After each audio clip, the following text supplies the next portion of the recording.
Popeye, 16 Candles, Cars, Cars 2, The Electric Company, My So-Called Life, Dream On, 30-something, Curb Your Enthusiasm, Hot in Cleveland, Golden Girls, Bewitched, The Practice.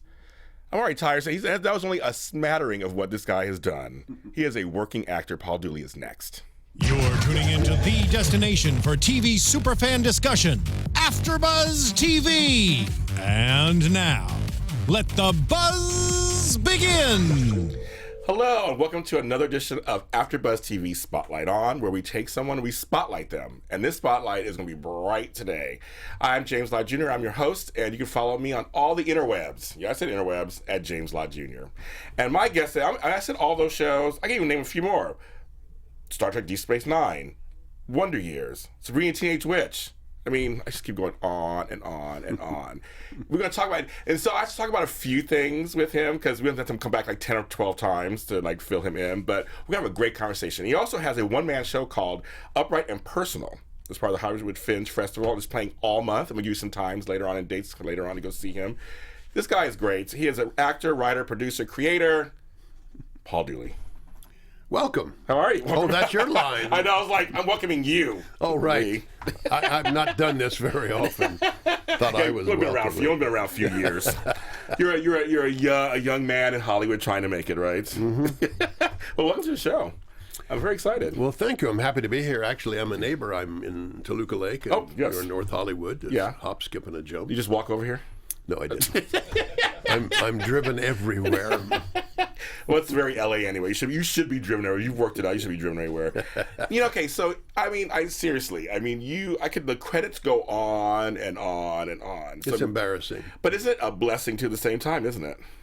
Well, one of the things that happened to me was when I started doing films, I got typed as a father. And I've done father after father. Yes, after you father. have. Yes. Well, actors don't like to be typed because that means they don't get to do versatile things. They like to stretch themselves. Yes. But one thing about being typed is you keep working all the time. Yes, you do. Yes, exactly. They say things like, get me that cop that was in the other show. Get me that cab driver that was over there. Because they like to type people. So yeah. I've become the dad, Mr. Dad. Well, it's funny. I don't know if you saw it. I saw this great documentary. There's two of them called That Guy in That Thing and That Gal in That Thing. Mm-hmm. And it follows like 7 or 8 people who you're like, oh, that's that girl in that thing, or that's that guy in that thing. But when I mentioned your name, you're like right above that. They're like, they know your name. And they're like, then they can name specific scenes when I talk to people, like, and when he did this and this. Well, it's the curse of the character actor that people see you on the street and say, "Oh, I love you," and you did that. But what is your name? They don't put the name in the reason they remember stars' names is they're above the title and they're in big letters. Yes. And they're in the newspaper and they get a lot of publicity. Yeah. But the others, the rest of us, character actors, we struggle in the background. Yeah. But these people are very important to the film. Oh my God, totally important. But I'm not Brad Pitt. But neither am I. But isn't it even better to have, now as you look back on it, a long career doing what you love? Well, I'm very happy, and although I'm associated with film and somewhat television, I made my first film when I was 49. Oh my God. And then I made 65 or more. Oh my God. After that. Oh my God. But before that I was doing stage, and I was mostly in New York and in hundreds of commercials and all the things you must do to survive. Yes. We're going to talk about one of your stage roles a little later in the show. Okay, so I had to pick some things from your career. And this is one thing, I'm really good about pop culture. I usually know everything. And I didn't know this. So Zach, can you get that first clip ready for us, please? And I'm going to show you something that I was like, what? I didn't realize this. Folks out there, you might recognize the guy in the afro. Go ahead and roll it. Oh, okay. But it's something that I didn't realize that you were a major part of bringing to the screen. I'll bring up what it is. It's Electric Company. Absolutely. I had no. I mean that. Okay, so that's my childhood right there. That is, better than Sesame Street. Because it was funkier and it had lots of people of color, and it was just like it had a different vibe than like Romper Room, Zoom, all those shows that were out at that time. Of course, I'm aging myself. But you're aging yourself. Somebody think I'm aging me. They're looking at me going, "What? You're old enough to know that stuff?" I'm like, "Yeah, I am." No, but so were you the creator or co-creator? I know you were head writer, but were you one of the creators? I'm kind of one of the creators. The other creators were producers who told me what they wanted. You know? Yeah. So I did kind of the characters and the writing, but it's called co-creating because the producers selected what to put in the pilot. You know? It's amazing. And, we're talking like Rita Moreno was on it. Morgan Freeman was on Easy Reader. I grew up with them and I loved the music. Mr. Cosby was on. Mr. Cosby was on. The first season and everything. It was just like this thing. It was like, you're a part of that. Because that's very East Coast. Because did it start in like Philadelphia or somewhere, New York or somewhere back there? Well, it was national, but we did it in New York. I thought, yeah. See, we were given instructions that we were not to look anything like Sesame Street, although it's the same company. Okay, so you were told that.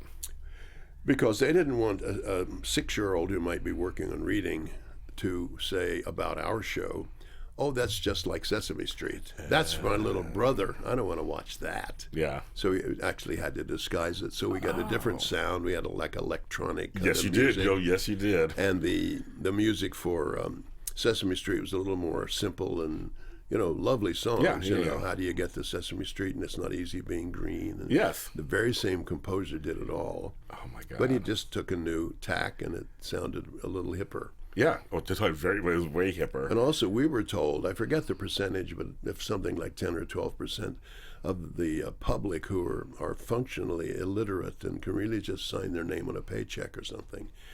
And what we wanted to do was have them sit with the kids and watch, and without any embarrassment or going back to school, they might learn the rudiments of reading without being embarrassed by anybody. Wow. Just by sitting with their kid. Yeah. Because somehow if you dropped out of school too early, or if you just weren't a good student, or you didn't have any opportunity. So we were trying to educate parents too.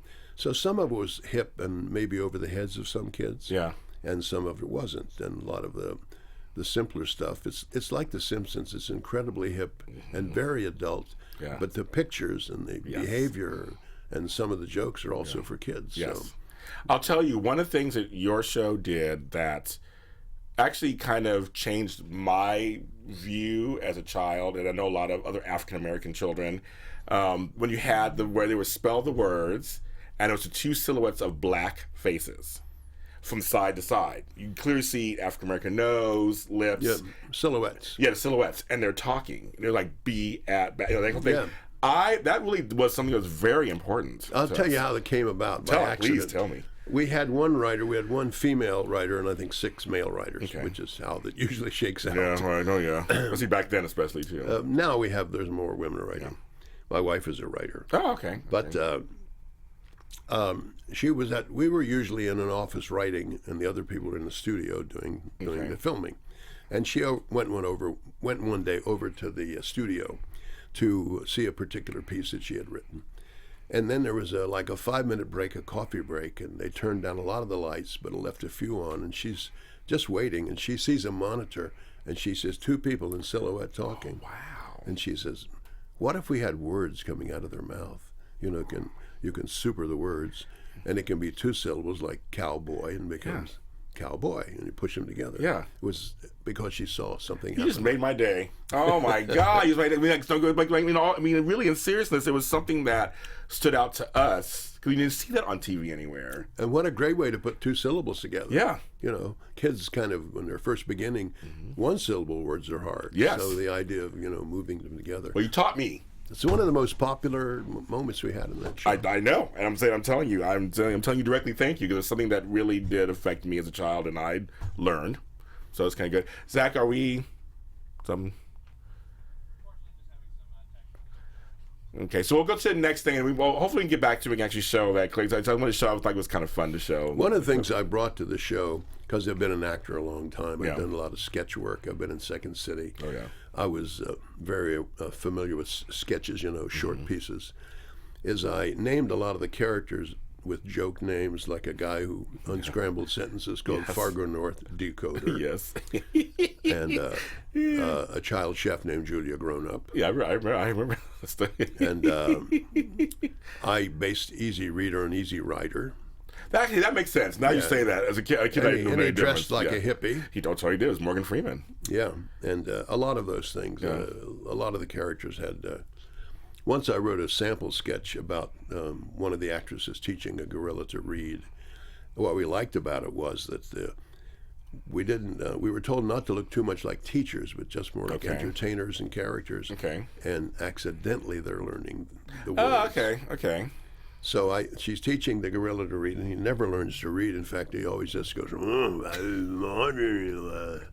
So every kid who's looking over the shoulder of the teacher or the gorilla, they're getting it better than the gorilla, and they feel an accomplishment if they figure it out.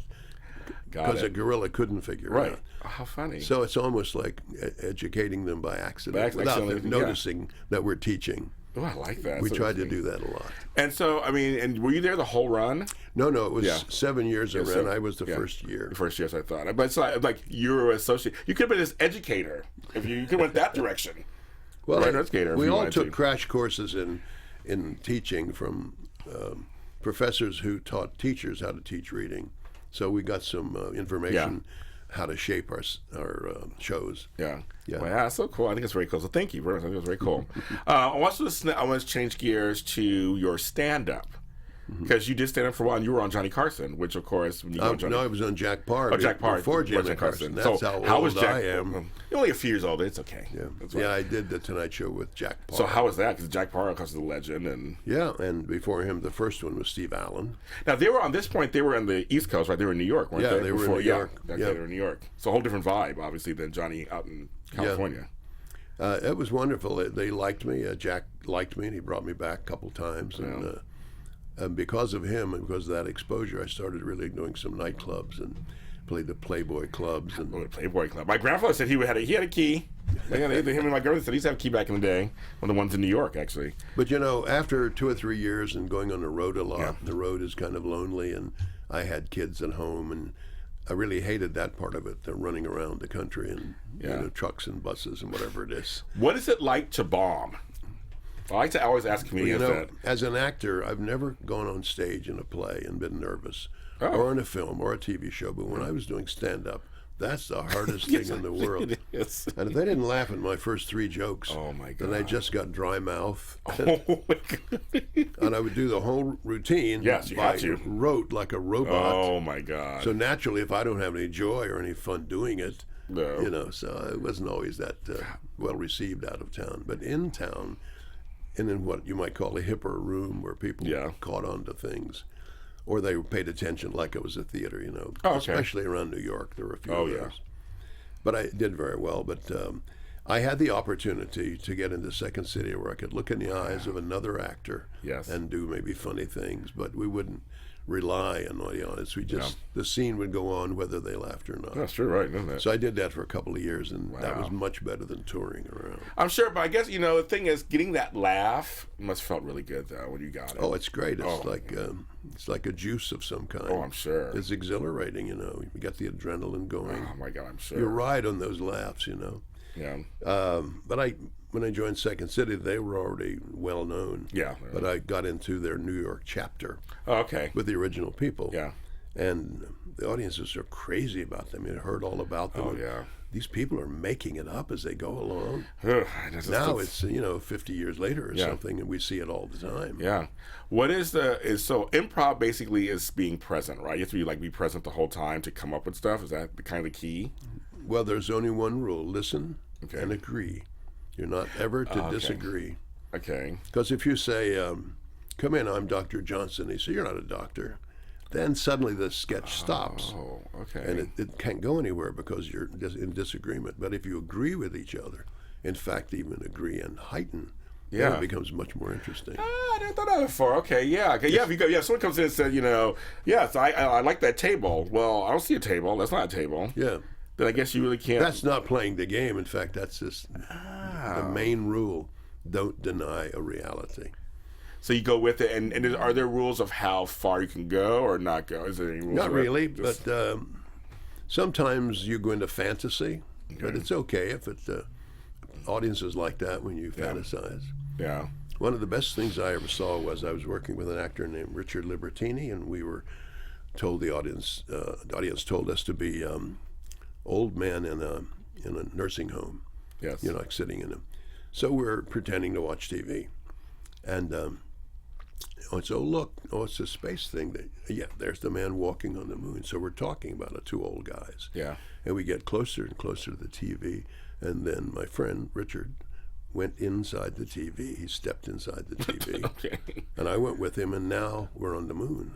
Oh, funny. So that kind of fantasy Yeah. is one thing that's encouraged in improv. Yeah. Find something even bigger than what you're doing. Yeah, I like that. I just improv and stand up. I have friends who do stand up, and I think I'm funny, not on stage, but I want to try it one day. I'm kind of curious just to see what that feeling is. Well, it's a little scary at first, but the more you do it, the better you get at it, and you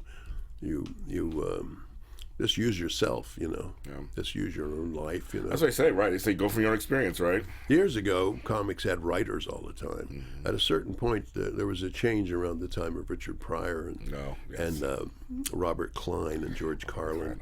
They began talking about things they had in their own life and observational comedy. Yes. One of the masters of which is Seinfeld. Oh, yes, exactly, yes. But Robert Klein was, Robert Klein was Robert Klein. Klein was one of the first who started doing that. Before that, if a comic said, I have a neighbor who came home drunk one night, he doesn't have a neighbor that's drunk. It's a joke. It's just written. Right. But nowadays, they only talk about things that really happened. Then they make fun of it. Well, you bring up a good point, actually. And it's funny. Here's the crazy part. I look at like Richard Pryor. I look at George Carlin. I look at people like that who talk about some of the craziest stuff and that is going on in their lives or their observations and stuff, and they still make it funny. Like you're sitting there going, "Oh my God, talking about this," but it's like it's funny. You're laughing.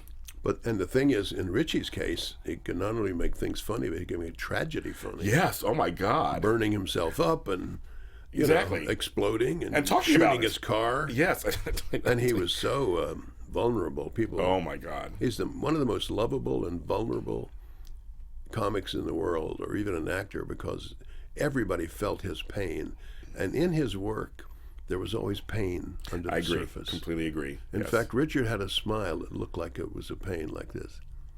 Oh yeah, he did kind of have that. You're right. He never looked really amused or happy. He just you're right. Don't hurt me, Right. No, you're right. We just wanted to put our arms around him and hug him. Yeah, he just was my favorites. He's a master. But George Carlin too. I mean, George Carlin would say things that were so. He reminds me. Well, I should say. Like Chris Rock reminds me of him sometimes, because George Carlin would say things that were so smart that you're thinking and laughing at the same time, or you're laughing at first, then you're thinking about it. Yeah, no, the thought-provoking. Yeah. Chris also has an interesting style. He's like a preacher. He's like a Southern preacher. He paces the stage. He repeats his setups. If he's going to talk about a certain thing, Yes, I love it. Women don't like this. Then he says it again. Then he says it again, and then it all pays off in the examples. It does. Yeah, and he's a great comic. Yeah, he's great. Yeah, he's great. Okay, so Zach said we have Electric Company. Okay. We're gonna show this one. I think it's just like people need to see this. Maybe there is no Electric Company. Here we go. I'm gonna show part of this. Oh, hello there. Morgan for you. What can I do for you this afternoon? I'll have the special. I'll have a banana split.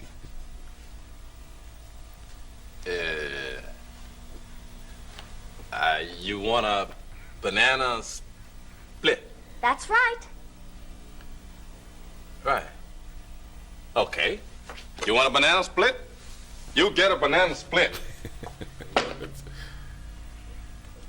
I love it.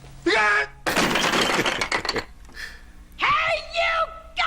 Oh, Rita Moreno. I used to love this opening. So We're gonna turn it on. We're gonna bring you the power. Goofy We're back. gonna light up the dark night like the brightest day in a whole new way. We're gonna turn it on. We're gonna bring you the power. It's coming down the line, strong as it can be. To your courtesy. On the electric company. The electric company.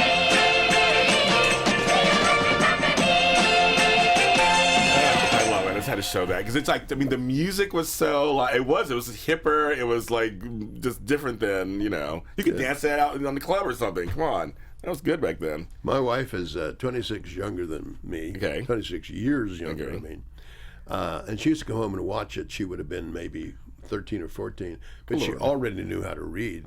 But she just liked all that stuff that was going on. Oh, it was fun. It was so totally it wasn't fun. just for young readers. No, not at all.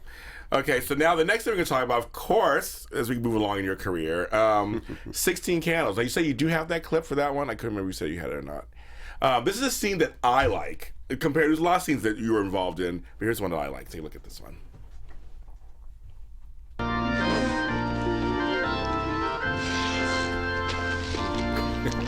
And your face in this whole scene is always like trying to keep her going. Love the teapot. She took too many My Dogs. Yes. Because of, Yes. and she's a little high, and she's coming down the aisle. But you're trying to keep her going. And there's a lady she bumps into. It's John Belushi's mother, who's an extra. Oh. I don't know if I can see her here, but Yeah. I think he sat on her lap. That might be her. So funny. This is a little slapsticky. I like this. Yeah. I do this little smile like I'm trying to put a good face on Yeah, it. exactly. This is your face. Don't is so embarrass funny. us, folks. Yes. Then I go, I got it. and I go sit down with my wife. Hi. So I just want to show that that's a scene of yours. 'Cause everybody talks about the scene, of course, you're talking to Molly and telling her how great she is. But this scene is also, like I said, a little slapsticky and give you a chance to kind of play. A little physical. A little physical comedy. 16 Candles, as you know now, is like, it's my generation. I was a teenager when I went and saw this in the theater.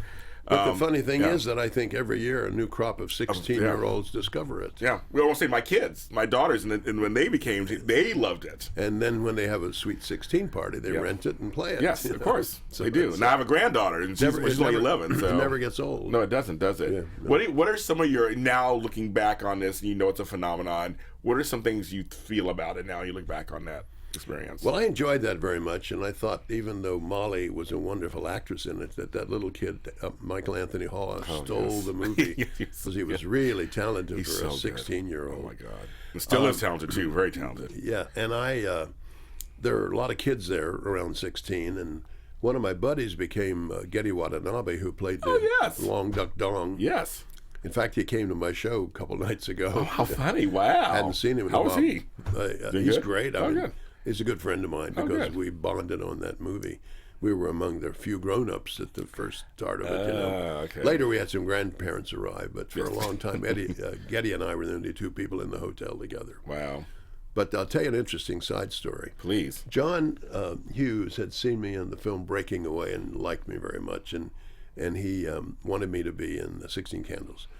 But I didn't know any of this, and they sent a script to my agent, and the parents appeared in the first 3 minutes and the last 3 minutes. Okay. So because I was kind of waiting to see if I can get a bigger part from something else, I had my agent tell them I pass, I don't want to do it. So then they made a bigger offer. Then no, he doesn't really want to do it. Then they offer more money. They think the answer to everything is money. Yeah, well, of course, everybody thinks that. Finally, they got the idea that I don't want to do it. So now 3 or 4 weeks go by, and John Hughes gets my number and calls me and said, Wow, John I've written a Hughes. scene in the middle of the movie that I hope will interest you into doing, seduce you into doing a movie. And it's that scene I had with Molly in the middle of the night. I mean, It's become very memorable to a lot of young women. Oh, yes, completely. Especially. Yeah, that's I said everyone brought up that scene, which I knew, of course. But I was like, we all know that scene, and you just gave us a good story about that. I was like, there's other scenes you had that were really funny. You had some really funny lines. When she thought everybody forgot her birthday, you had some funny lines, and you guys getting dressed and leaving for the morning. It was some great stuff you did in there. And so Molly and Michael Anthony Hall, they all were great in it, weren't they? They were just great young actors. All those actors are good. John Cusack's in it in a Yes, small we part. love her. Oh my God, love And her. his sister Joan is in it. Oh yeah. She's the one with the neck brace. And Yes, the of course. bus. Yes. Now, wait a minute. Side note, is there a story about how you were in a movie that you got cut out and John Belushi, he took over? No, Jim Belushi. Jim Belushi. So what story is that? It was a Little Shop of Horrors. Those are horrors. Okay. I had a one-day part. I flew to London, did it, wow. came back. Then the studio saw the first cut, and it had a focus group, and the plant eats the stars of the movie. That's Yes, what right. was in the original off-Broadway musical. Right, of course. Yes. It's funny. Yeah, it's totally funny. They said, yes. "Oh no, you can't eat them. We love them. They're the stars." So they give him another $1 million to go back to London Yes. and reshoot several scenes, and that was one of them. Yes. And I was in another play at the time, and I couldn't go, and it was Jim Belushi. Oh, funny! Wow. Okay. Lost Hours is a great musical. So, and it was a great little film. Interesting side note is in the final credits it says special thanks to Paul Dooley. And, Oh. and people ask me why. I said, well, the whole thing was my idea. But that's not true. Frank Oz, who directed it, Yeah. and who is Miss Piggy and all those Yes. people, Yes. Legend. he felt guilty about the fact that someone else got to do my wow. part. So as an apology, he put my name on That's very cool, though. my name on the screen. That's actually a great story. It's very cool. And when I was doing Electric Company, down the hall were the Muppets. So we all got I got to know wow. all of them. Really? You know, Jim Henson and Yeah, oh my Frank God. Oz and all those Yeah. people. Oh, really? Yeah. Wow. Where were you guys filming this? It was in one big giant warehouse in outside New York City somewhere. Or No, it was on the east side of New York. It was a big empty studio. Okay. And the writers and the office was on the west side, Upper West Side. funny. Yeah, by Lincoln Center. Oh, I know what that is. I love New York. I miss it all the time. I need to go back and visit and see my grandmother and all them. Now you were also on The Practice. Yes.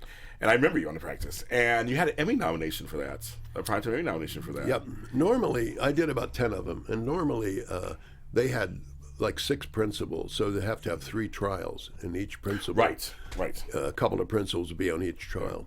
So, I was called for 2 days, usually out of 7. Yeah.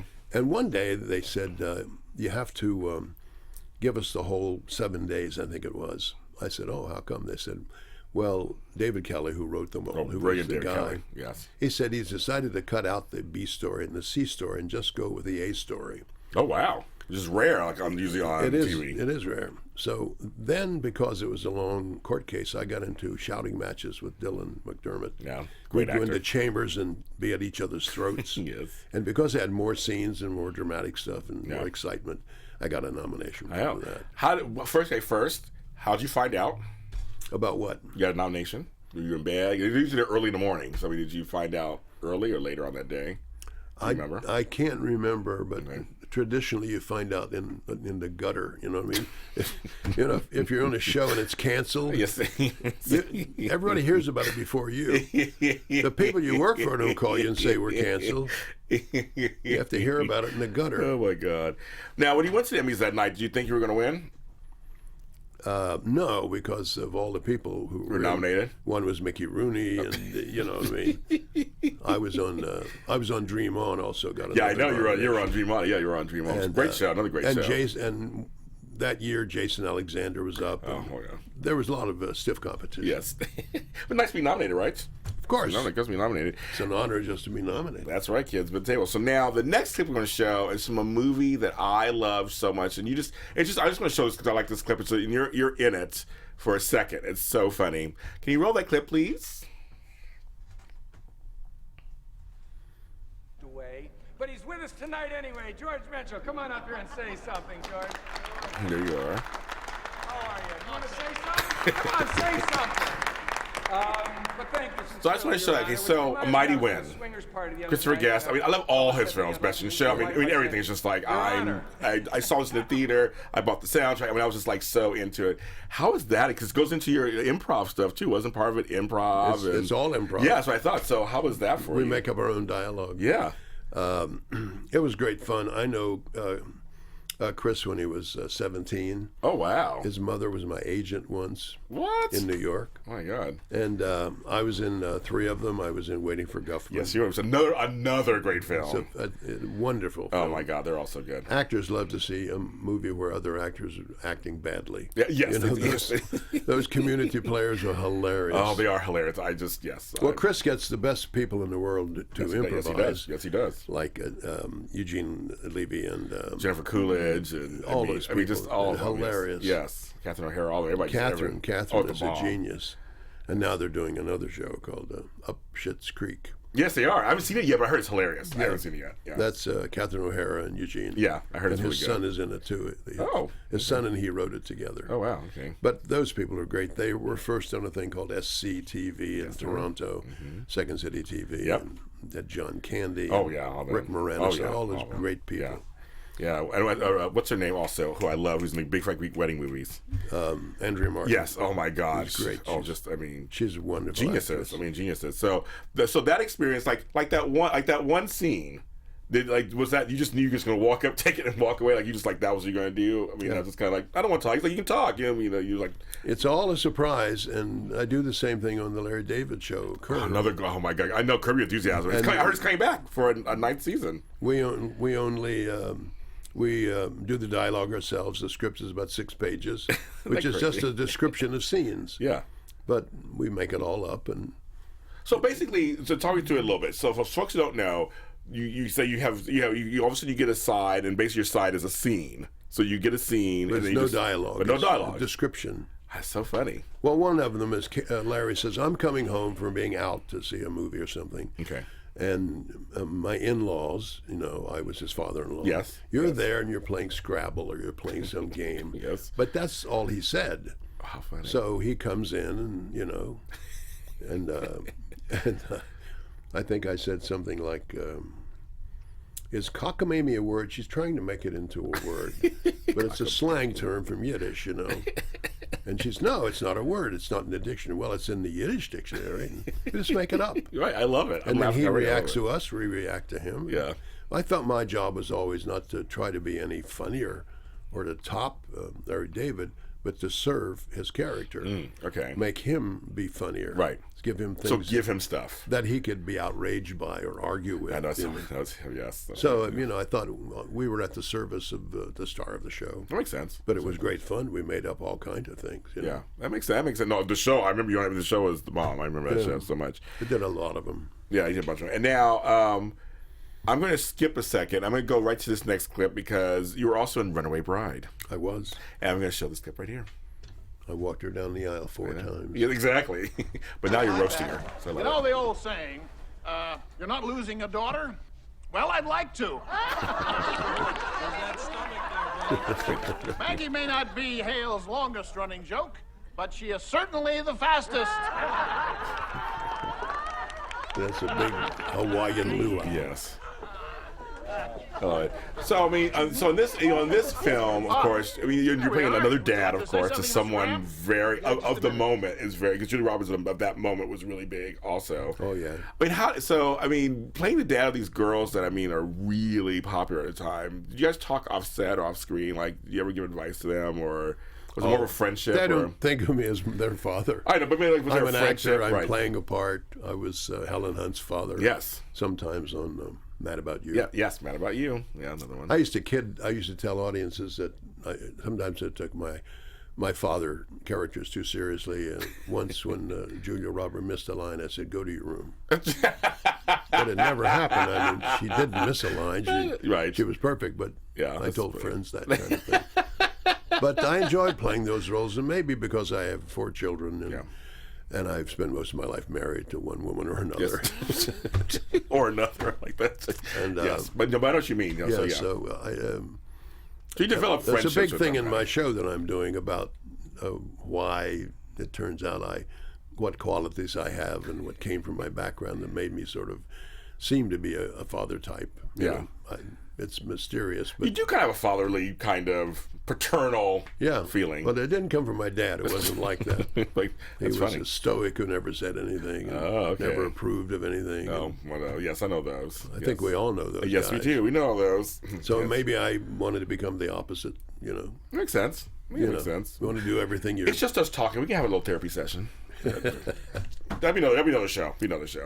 And in my show, I talk about the things that influence an actor, and every actor has a different kind of story, a different journey. But the things that interested me, first I was interested in radio because there was no TV. And I heard all the great old-time comics. It was Bob Hope and Red Skelton and everybody. And then I began to see old silent movies, and I loved Chaplin and Buster Keaton. And Keaton became a highlight in my life. I always admired him above almost other comics. Wow. Then 25 years later, I meet him and I do a commercial with him. Oh my God. Full circle moment. It's like, meeting somebody you never expected to Yeah, meet, right. How'd you handle it? Well, I just talked very quietly. I got him to autograph 2 pictures and a book he had written. Hey, there you go. Oh no, I was practically tongue tied just being around him. Well, I'm sure. Yeah. You mentioned somebody that because I'm all about a little bit off topic, but I love this. Bob Hope was so funny. He certainly was. He was a guy when he used to host the Oscars. I look back at some because obviously I was a little too young for that, but I remember looking at some of the ones, and he was really good. Well, when he became really popular, I think a whole generation of other people who wanted to be comedians became a Bob Hope. You know, a fast talking, Yes. short one-liners, Oh, yeah. close together. Oh yeah. You know, Oh yeah. He was. unrelated jokes, just joke after Yes. joke. Yes. Exactly. But he became the American comedian for about 25 or 30 years. Then, when new people came along, he began to be a little bit old hat, you know, and you got your George Carlins and your Richie Pryors. Yeah. So that's the life of certain, especially comics. Yeah. They have their arc, and then they fade away, and they become the elder statesman. We know one of my other favorites as a kid. I used to see the reruns or Burns and Allen. They were great. Oh my God, their comic timing. I mean, her comic timing was just like amazing. Amazing. Yeah, brilliant. In my show, I play a lot of old radio jokes, and you hear George and Gracie. Oh my God, I love it. And you hear a Jack Benny joke. Jack Benny, another one of one. his famous jokes. Yeah. His famous joke is he was a cheapskate, and Yeah, we always talk about that. Didn't he always talk about that in his yes, his he work? was always saving money. Yes. So in a dark street, a guy said, "All right, stop right there. Your money or your life." He says, "What? You heard me. Your money or your life?" And he says, "What? I'm thinking it over." It's his most famous. I like that. Most famous joke. I love that. It's a good one. I'll give you a little sample if we have time. Yes, In my we act, do have time. It's all you. You I tell me. take a section of my act. I say to the audience, as I got older, in fact, much older, I found there wasn't a part for Grandpa in every movie. You know, a little too old to play the father, unless my daughter was Betty White. But, so I developed my own character with his own story and gave myself a job, and then I played the world's oldest living stand-up comic. Okay. And among other things, he says, "I feel good today. I just paid off my student loan. You know, I have low self-esteem. Sometimes to relax, I take a nice low self-esteem bath. Friend of mine, my neighbor, well, he's crazy. He bought 2 snakes at the pet store, male and a female. He was hoping they'd have baby snakes. Well, a year goes by, no baby snakes. Why? Probably just a case of erectile dysfunction. I have no idea where it did. But I love it. Anyway, that's about 6 or 8 minutes. Well, here's the thing. Okay, so let's talk about your show. I mean, it's how having to learn lines, remember dialogue, remember everything. It's a muscle, obviously. It's a muscle you develop as an actor, and you obviously had a lot of experience. Yeah, and I found from doing a few sitcoms where I would do, I did 15 episodes on one, and that it became easier the more you did it. Yeah. And sometimes they give you new lines the next morning. Yeah. And you have to learn them right away. Yeah. I remember I was doing Desperate Housewives playing. Yes, you did. Playing a father of, I forget her name. She was Superman's girlfriend. Yeah, Terry Hatcher's character. Terry Hatcher. Yes, Susan. And I said to her in makeup, "You want to run the lines?" And she said, "I don't know any of them," but she's holding her script and I'm holding my script. Wow. And we learn them while the makeup is being put on. Oh, wow. Because the scene is usually 2 pages. Yeah, And for nighttime, yeah. 6 or 8 pages, and so you learn them Yeah. just before you do them. Well, hopefully the audience never feels you just learned them. Oh, right, You've got to no, sound like you've known them forever. Yes. But the truth is, you have to have a good memory. Yeah, because I interviewed Eric Braeden recently, and he was on Rat Patrol, and he's also Victor Newman on a soap. And he just turned 75. We were talking about that. And he's like, soap work is actually like 100 pages sometimes, 80 pages I know, a day. every day. Every day. And I was like, how do you guys do it? So I'm like, for you, is it just because you've done it for so long, your muscle is just well developed, you just remember it? It seems easy. If I go to an audition, I get 2 pages for the You're audition. like, I can do this. And it's maybe 8 speeches. I just go over it at home, and I learn it very quickly. But I try not to use the script when I go to the audition. Wow. Then you look a little Oh, better. wow. Okay. Because if the script's in your hand, it Yeah. doesn't look as natural. Yeah. Well, you're booking work, obviously, so it's obviously working for you. Well, my new show is 65 pages, Wow. and we estimated it was 9,200 words. Oh, my God. and it's all you. I mean, it's like it's you. There's no getting away from it. Because you've done stage like The Odd Couple. Someplace you started in the 50s. Was it late 50s, early 60s? The 60s was The Odd Couple on Broadway. Yes, with Mike Nichols, of course. Yeah. May he rest in peace. Neil Simon. Neil Simon. But like this is you by yourself. Yeah, there's no You escape. can't rely on anybody else. No. Were you nervous when you first started this kind of process, or? I was a little nervous. I have about 40 times or so that I refer to a still picture or a film clip. Oh, wow. And so then I got to remember them and get them in the right order. Like I'm doing right now at my show. Trying to get you do that on stage.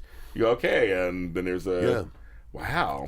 They're supposed to come up when I say the right cue. Yeah, yeah. And sometimes a little late, sometimes a little early. But you have to deal with it, you know. It's live. It's on stage. Or I say, is there an echo in here? You know. Oh, right. Yes. Okay, gotta get it. Well, is it, so the show... So tell me what the show really is. What is it about? For sure, it's you. It's up front and personal. But it is personal, and I'm still upright. That's basically what the title means. Yeah. It kind of shows the audience what influences I had. I mentioned the radio. I mentioned silent films. I began to admire Carl Reiner and the Sid Caesar show. Oh yeah. And Harvey Korman on Carol's show. Oh yeah. Early on, I worked with Carol before she became famous. Oh. In a summer resort, in a summer theater where we did sketches together. And oh, fun. I was always fascinated by that short sketch idea. Then Second City is a lot more of that. Yeah. It's a little kind of a stroll down memory lane of my career, and I tell a lot of jokes because they say I got addicted to jokes, and so I tell just a lot of what you might tell jokes to friends on the street. Yeah. Okay, got it. Most of them are off color, but I tell we like them. I tell the clean ones. Oh, so you're the clean ones. So the off color ones. It's fun. What made you decide to do a one man show at this point? People had said to me for about 10 years, "You've had a varied career with writing and acting and doing all kind of things." I was a clown. I was a juggler. I was a magician. I was a cartoonist. I did a lot of stuff. Yes. But I said, well, if I wrote a book and it was funny, I'd never be there with them to get the laughs. Oh, how funny. So I'd rather do a one-man show, and if they hear about my lifetime, then I'll get the laughs. That's so Then funny. I started thinking of the show's success. Maybe I'll put it into a book. It's easier that way. That's right. I even have the title. It would be called Movie Dad. Oh, I like that. That's a great title. Because I've been father to so many different actresses, you know. God, you have. You could make it. You make a DVD out. You can do all kinds of stuff. If it's already work easy for you. You never know. How long did it take you to write this? I don't know. I just kept writing it in a casual way. Okay. But I'd say over a period of about a year. Okay. I'd write some recollections, then I'd go away from it and do some work. Yeah. And come back to it. So I wasn't in any hurry because nobody was waiting for it. You're like, when it gets done. Right, and you'll present it then. How'd you get involved with the Hollywood Fringe Festival and all that? Well, I have a daughter who's 30, and she's a writer, and very good. she did a show there that she wrote, and she kept encouraging me to do it in the Fringe because she said a lot of the audience that knows you might be older people who remember your past work, and these are a lot of 20-somethings down there. I know. I'm going to 2 different shows coming up too. They're here also, and they're younger. Yeah. And they great. said she'd introduce you to a whole new audience, a whole new fan base, and I think you'd love it, and I think you enjoy doing it. And I'm come see it. And there's a lot of online talk about these shows and blogs, and podcasts, and people like yourself. Yeah, like myself. We're here. Yeah. I mean, it's playing. So it's here in L.A. It's on Santa Monica Boulevard, and I'll post stuff online so you guys can see that there too. But I mean, he's playing through the end of the month. He's playing through the 25th. Yep, right. So next couple of weekends. Yeah, it's basically 6 more shows. Yeah, it's gonna be good. I'm going to see it, of course. Or they can just go to the Hollywood Fringe Festival website. Yes, you can go there too, and you can find it on Find there. everything out about it. Yes, definitely. I want to talk about, of course, about the Star Trek Deep Space Nine. You were on there like 4 or 5 times, I believe. Yeah. I remember I used to watch the show. I have a picture. I was going to just show people who don't realize. And what was it, your character's name you played on there? Enobrantain. That's right. There It's you are. almost not even in English. I know. So I mean, okay. So have you been to any of the Star Trek conventions? Did you ever do any of those? I'm sometimes invited because once fans get the autographs Yes. of the principals, Yes. you know, from the originals, then they start getting down the line. People only did it once or something. Yes, they do. So I've gotten letters from Germany, from England, Wow. from France, from Italy, from Canada, wanting pictures, you know. Yeah. Because the Trekkies, boy, they really track you down. Oh, I know. I've seen the documentary, and it's like, wow, that's Yeah. some really serious stuff. I did go to the premiere of a Star Wars, the most recent one, Oh, you did? Okay, very good. mainly because my wife has been doing some work with J.J. Abrams. Wow. There's a Okay. new series called Roadies about Yeah. rock and roll. She's coming one out. of the writers. Wow. And she collaborated with Cameron Crowe. So we were invited to that. It was very thrilling, you know. So you both are, I mean, you're a working showbiz couple. We are. I mean, because she's a writer. She's doing, I mean, I saw the poster for Roadies when I came to work today. Yeah, she she created My So-Called Life, which is a bit of a cult. She created that. Okay, so you're talking like, this is like my life. You're just like, this is my life you're talking about on television. And She mine, too. She created it? That's right. That show was so good. And it was only 19 episodes. I know. But people remember it like it was on 10 years. Well, I know. I'm the same way. I mean, I know it was only on, like, it was like a season and a half, basically. And after it was on, people have been imitating the style Yes, sort they of have. ever since. She started But first. the biggest secret you may not know about her, Tell me. she created Wicked. What? She wrote the book for Wicked. Oh, my God. You're speaking my Like the language. story. Oh, my God. So I'm living in her shadow at the moment. What is your wife's name? Winnie Holzman. Oh, my God. Well, Winnie, hello. I'd have you on my show, too. Oh, my goodness. She's too busy writing to do I know anything. she's writing. Yeah. Wow, that's She's amazing. writing today, even on the episodes. Wow, that's amazing. But she's quite a wonderful person and a great writer. That's great. Does she write anything for you to be in on? No. No, but once in a while we go to parties, we'll do 5 minutes of something for our friends. Something, I like that. Something about them, you know. Yeah, no, I like that. A parody of Thanksgiving where we play pilgrims and things like that. And if people get married or have receptions, we give them advice on how to be married. And, Oh, how funny. I like that. yeah, It's although sort of it's theme. all jokes, of course. Of course. A couple of quick things also. You did the Cars movies, which the first Cars, I got teary-eyed at the end. I love Cars.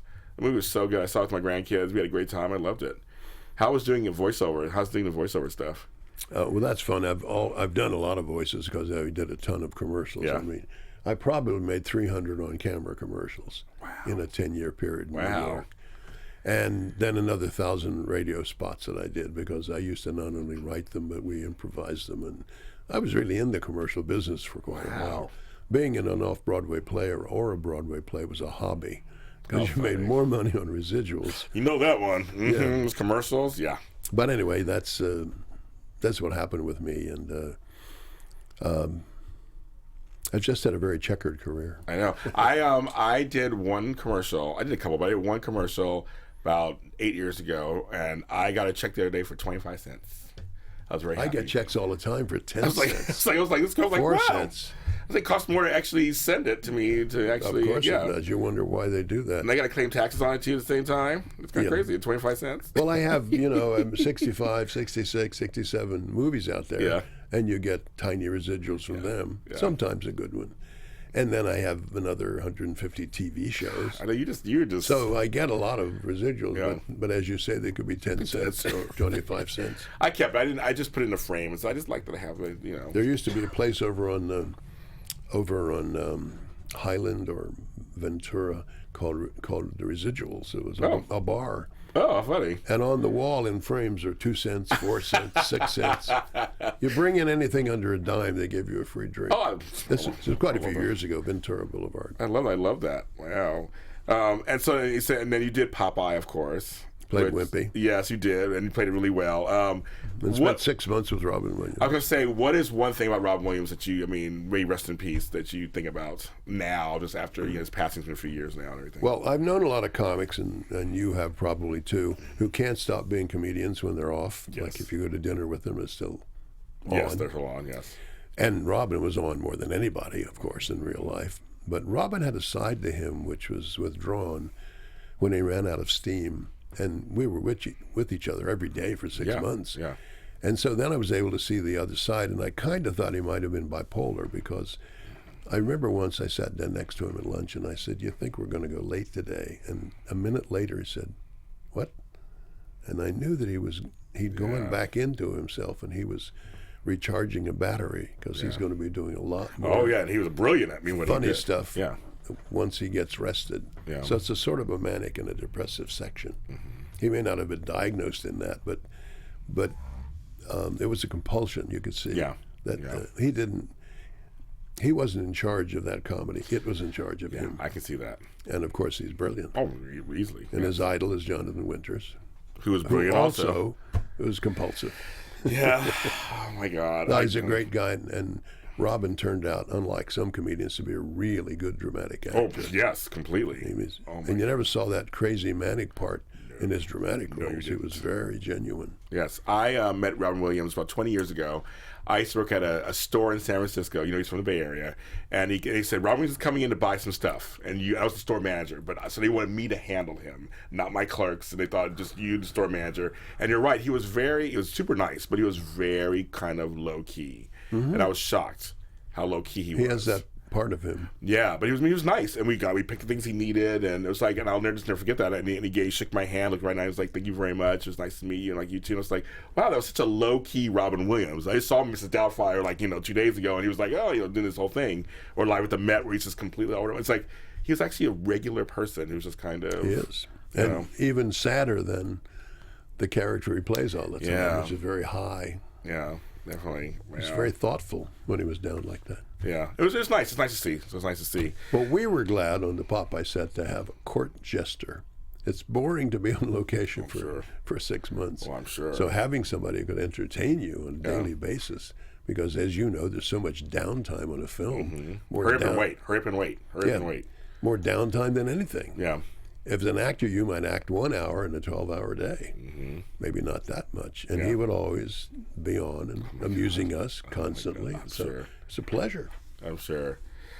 Your career is like I said, long and varied, and you look back. Is there any kind of theme that you've learned after all this time that serves you kind of well now as you continue to the rest of your career? Don't make any enemies. Okay, that's good. That's a good one. Don't be a prima donna. Right. You can't afford to be if you're a character actor. I mean, stars sometimes, because they're receiving these enlarged salaries, begin to think of themselves sometimes as kings and queens. Yeah. But actually underneath, most actors are a little nervous and scared. And the reason someone seems like a diva is just because of being nervous and scared. And they're trying to convince others and themselves that they're on top and important. Well, I believe that. I did a series once, and I had the lead in it, and after about 3 weeks, the prop master said to me, you don't have to be this nice. He said, you're a star. You're too nice. You got to be a star. You got to act like a star. They told you that? It's so funny. A prop man. Wow. I was too genuine, too down to earth, he thought. But I don't know any other way to be. So I'm the same way. That's how it is. I'm not insecure, so I don't have to cover it up with. I'm high on myself. I think I'm great. So I don't act like any other way, right? And you probably feel the you're doing fine. I never had to overcompensate. I just thought, I'm actually, I'm generally not terribly emotional. Yeah. My wife is here, and I'm down here somewhere. Oh, how funny. She wears her heart on her sleeve, and mine is in Cleveland or something. Why Cleveland, of all places? Like, I'm actually just kidding. My family in Cleveland, I love you guys. We're an interesting combination of someone who's very open and gregarious and all that. And I'm a little more like the characters I play as those dads, You're a good guy. You're good. You've made my day today. Thanks for coming on the show. Thank you for having me. Thank you. It's a pleasure. It's a pleasure. So you can find him at. I'm actually going to give the. It's you can go to hff16.org to find out for his show Upright and Personal, and he's playing through the end of the month. So go see him. I'm gonna come see you. I'm gonna go do it. I'm gonna see it. I'm gonna see. You're gonna see. Hopefully you'll see yourself. You'll be there, but I'm gonna come see you, of course. You can follow us, of course, here on all social media platforms. You can go to iTunes and YouTube and look under Spotlight On. You can find this show on there. Share it with everybody who are fans of his, and get out to everybody. And you can follow me at James Lott Jr. everywhere. And I will see you next time.